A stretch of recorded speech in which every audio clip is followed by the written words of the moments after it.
नमस्कार, आपका स्वागत है फटाफट खबरों में। मैं हूं आपके साथ रुचिका जायसवाल। आज हम लेकर आए हैं बिहार के हर छोटे बड़े शहर की सबसे तेज और ताजा खबरें। तो चैनल को सब्सक्राइब कीजिए और वीडियो कहां से देख रहे हैं कमेंट बॉक्स में जरूर बताएं। बिहार के 20 लाख युवाओं के लिए खुशखबरी। नीतीश सरकार ने कर दी बड़ी घोषणा, पूरे 38 जिले होंगे कवर। नीतीश सरकार नए बजट की तैयारियों में जुट गई है। इसके दृष्टिगत श्रम संसाधन विभाग ने राज्य के युवाओं को कौशल विकास करने के साथ ही रोजगार भी उपलब्ध संबंधी प्रस्ताव तैयार किया है। यह प्रस्ताव आगामी बजट का हिस्सा होगा और नई योजना पर अगले वित्तीय वर्ष में अमल होगा। इसके लिए श्रम संसाधन विभाग की ओर से प्रस्ताव को स्वीकृति दी जा चुकी है। प्रस्ताव के अनुसार राज्य में 20 लाख युवाओं को बाजार आधारित मांग के अनुसार प्रशिक्षण दिया जाएगा। इसके लिए सभी 38 जिलों में 8000 प्रशिक्षण केंद्रों की स्थापना भी की जाएगी। उसमें सेक्टर स्किल काउंसलिंग की भूमिका महत्वपूर्ण होगी। जरूरी सामान खरीदने में ज्यादा खर्च कर रहे यूपी, बिहार समेत 8 राज्यों के लोग।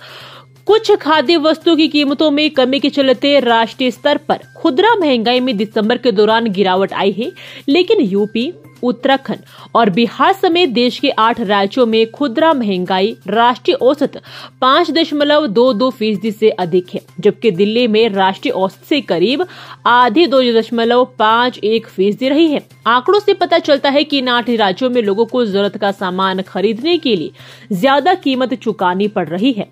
थोक महंगाई के आंकड़ों से पहले सोमवार को खुदरा महंगाई के आंकड़े जारी किए गए थे, जिसमें नवंबर के मुकाबले नरमी देखी गई, लेकिन आंकड़ों से पता चलता है कि देश के 8 राज्यों में खुदरा महंगाई राष्ट्रीय औसत 5.22% से अधिक है। मणिपुर में थोक महंगाई सबसे अधिक 9.4% दर्ज की गई है।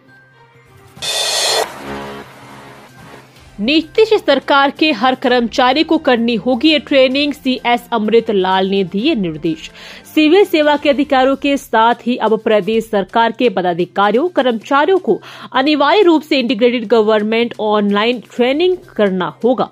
अधिकारियों को 15 फरवरी तक एक कोर्स करते हुए उसका प्रमाण पत्र प्राप्त करने के निर्देश जारी कर दिए गए हैं। राज्य के मुख्य सचिव अमृत लाल मीणा की ओर से सिविल सेवा पदाधिकारियों के साथ ही राज्य के सभी श्रेणी के पदाधिकारियों, कर्मचारियों के नाम दिशा निर्देश जारी किए गए हैं।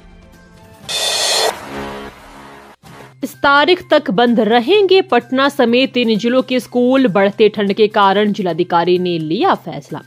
पटना, वैशाली और बक्सर में लगातार बढ़ रहे ठंड के कारण सरकारी और निजी स्कूलों को बंद रखने का आदेश फिर से जारी किया। अगले 3 दिनों के लिए ठंड के कारण छुट्टी बढ़ाने का फैसला हो गया है। पटना के जिलाधिकारी डॉक्टर चंद्रशेखर सिंह ने अमर उजाला के सवाल पर कहा कि अवकाश का जो आदेश पहले से था उसे 16, 17 और 18 जनवरी के लिए लागू किया जा रहा है, यानी 8वीं तक की कक्षाएं 18 जनवरी तक के लिए बंद रहेगी। 9वीं और 10वीं के छात्र छात्राओं के लिए स्कूलों का परिचालन पहले बताए गए समय के हिसाब से होता रहेगा। शीतलहर की चेतावनी और घने कोहरे के अलर्ट के कारण अवकाश बढ़ा दिया गया है। बिहार विधान परिषद उपचुनाव के नतीजे घोषित करने पर सुप्रीम कोर्ट की रोक। आरजेडी से निष्कासित नेता के पास थी सीट। सुप्रीम कोर्ट ने बिहार विधान परिषद उपचुनाव के नतीजे घोषित करने पर रोक लगा दी। यह सीट पहले राजद से निष्कासित नेता सुनील कुमार सिंह के पास थी। पिछले साल 26 जुलाई को सुनील कुमार सिंह को सदन में अभद्र व्यवहार की वजह से बिहार विधान परिषद से निष्कासित कर दिया गया था। राजद सुप्रीमो लालू प्रसाद और उनके परिवार के करीबी माने जाने वाले नेता 13 फरवरी 2024 को सदन में तीखी नोकझोंक के दौरान मुख्यमंत्री नीतीश कुमार के खिलाफ नारेबाजी करने का आरोप है। बिहार का यह सेंट्रल जेल लिख रहा अनोखी इबारत। स्मार्ट क्लास में कैदी कर रहे प्रतियोगी परीक्षा की तैयारी। मुजफ्फरपुर का अमर शहीद खुदीराम बोस केंद्रीय कारा अब केवल कैदियों की सजा काटने का स्थान नहीं रह गया है। यह जेल एक ऐसी अनोखी पहल का गवाह बन रहा है जहां कैदी न केवल आत्मनिर्भर बनने की ओर बढ़ रहे हैं, बल्कि पढ़ाई और प्रतियोगी परीक्षाओं की तैयारी भी कर अपनी जिंदगी को एक नई दिशा देने की कोशिश कर रहे हैं। जेल प्रशासन ने कैदियों को शिक्षा और प्रतियोगी प्रतियोगी परीक्षाओं की तैयारियों के लिए जेल के अंदर ही एक स्मार्ट क्लासरूम तैयार किया है। इस क्लासरूम में बड़े LED स्क्रीन, डेस्क और बेंच लगाकर आधुनिक तकनीक का उपयोग किया जा रहा है। यहाँ 18 कैदी BPSC, दरोगा, सिपाही, SSC और रेलवे जैसी विभिन्न प्रतियोगी परीक्षाओं की तैयारी कर रहे हैं। RSS प्रमुख पर तेजस्वी का हमला, कहा आरक्षण छीनना चाहते हैं मोहन भागवत व इसके विरोधी भी। जहानाबाद पहुंचे पूर्व उप मुख्यमंत्री व नेता प्रतिपक्ष तेजस्वी प्रसाद यादव ने RSS प्रमुख मोहन भागवत पर हमला बोला है। उन्होंने कहा कि मोहन भागवत का बयान महात्मा गांधी बाबू, वीर कुंवर सिंह, सरदार भगत सिंह समेत तमाम स्वतंत्रता सेनानियों का अपमान है। मोहन भागवत एवं उनकी टीम पहले तिरंगा भी नहीं फहराते थे। यह केवल लोग आरक्षण विरोधी लोग हैं। इन लोगों को हम पूछना चाहते हैं कि दलित और पिछड़ों को आजादी कब मिलेगी। तेजस्वी प्रसाद यादव ने कहा कि मोहन भागवत आरक्षण को छीनना चाहते हैं। आने वाले दिनों में वे कहेंगे जब तक आरक्षण है तब तक देश आजाद नहीं हुआ है। देश की जनता ऐसे लोगों को पहचान रही है। एक साथ जारी हुई स्नातक, PG और MAd परीक्षा की तिथि 21 जनवरी से 5 फरवरी तक होगी परीक्षा। मधेपुरा के BN मंडल विश्वविद्यालय ने एक साथ स्नातक, PG और MAd की परीक्षाओं की तिथियां घोषित कर दी है। परीक्षा कार्यक्रम के अनुसार PG और MAd फर्स्ट सेमेस्टर की परीक्षाएं 21 जनवरी से शुरू होगी, जबकि स्नातक थर्ड सेमेस्टर की परीक्षा 23 जनवरी से 5 फरवरी तक आयोजित की जाएगी। स्नातक थर्ड सेमेस्टर की परीक्षा 23 जनवरी से 5 फरवरी तक 2 पालियों में होगी। पहली पाली सुबह 10 बजे से दोपहर 1 बजे तक और दूसरी पाली दोपहर 2 बजे से शाम 5 बजे तक आयोजित की जाएगी। परीक्षा नियंत्रक डॉक्टर शंकर कुमार मिश्रा ने बताया कि सभी विषयों को 4 समूहों में विभाजित किया गया है। शरद कुमार यादव ने संभाला पाटलिपुत्र विश्वविद्यालय के कुलपति का अतिरिक्त प्रभार, छात्रों से किया यह वादा। पटना के आर्यभट्ट ज्ञान विश्वविद्यालय के कुलपति प्रोफेसर शरद कुमार यादव ने मंगलवार को पाटलिपुत्र विश्वविद्यालय पटना के कुलपति का अतिरिक्त प्रभार ग्रहण किया। इस अवसर पर उन्होंने अपनी प्राथमिकताओं और आगामी योजनाओं पर विस्तार से चर्चा की। यादव ने कहा कि वे छात्रों और विश्वविद्यालय की समग्र प्रगति के लिए पूरी प्रतिबद्धता और ईमानदारी से काम करेंगे। प्रभार ग्रहण के दौरान शरद कुमार यादव ने छात्रों और प्रबंधन से जुड़ी समस्याओं को सर्वोच्च प्राथमिकता देने की भी बात कही।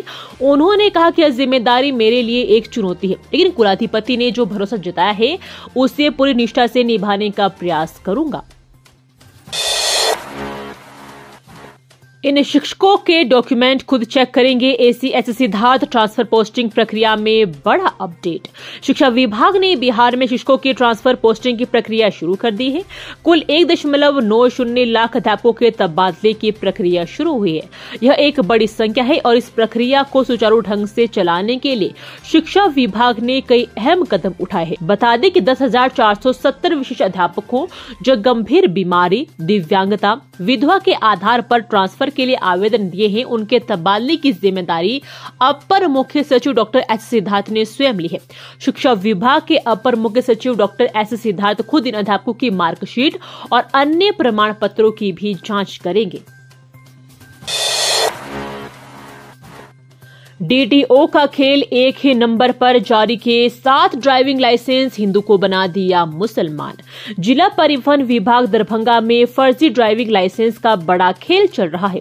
पैसा दीजिए DL लीजिए। यहाँ फर्जीवाड़े का स्तर कितना बड़ा है उसका सहज अंदाजा इस बात से लगाया जा सकता है कि एक ही लाइसेंस नंबर पर 1-2 नहीं 7 लोगों को DL दे दिया गया।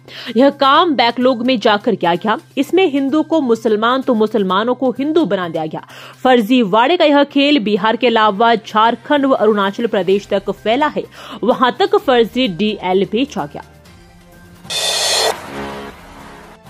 PMCH के डॉक्टर अजय के साथ 5 जूनियर डॉक्टर पुलिस के रडार पर, एक की तलाश में छापेमारी जारी।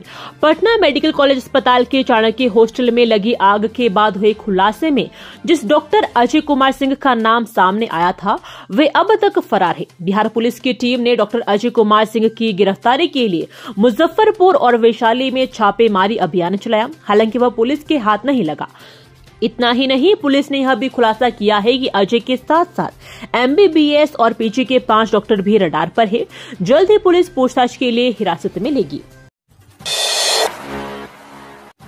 ये थी आज की फटाफट खबरें। हम मिलेंगे अगले बुलेटिन में, तब तक के लिए धन्यवाद। जय हिंद।